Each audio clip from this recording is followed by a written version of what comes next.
Chhattisgarhi video देखे बर हमार चैनल ला सब्सक्राइब करो और दबाओ बेल आइकन ला ताकि हमार वीडियो पहुँचे आप मन करा सबले पहली।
धकले करते चोला रे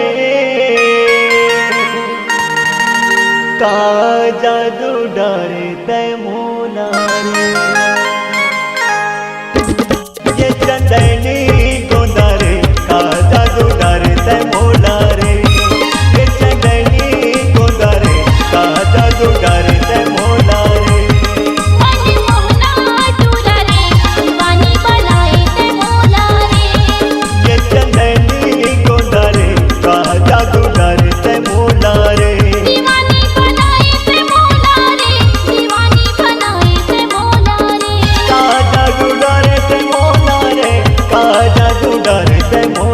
रे मन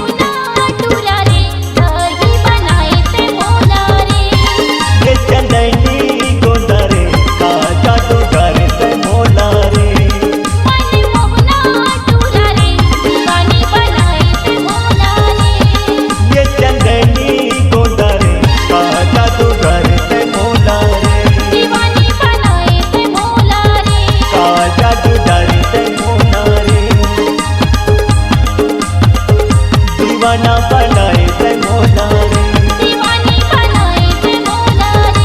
दीवाना बनाए ते मौला रे। अगर आप अपनी आवाज को एक नया आयाम देना चाहते हैं तो चले आइए मल्टी ट्रैक डिजिटल रिकॉर्डिंग के लिए संपर्क करें HK म्यूजिक कंपनी, कोटा डबरी, चांपा, छत्तीसगढ़।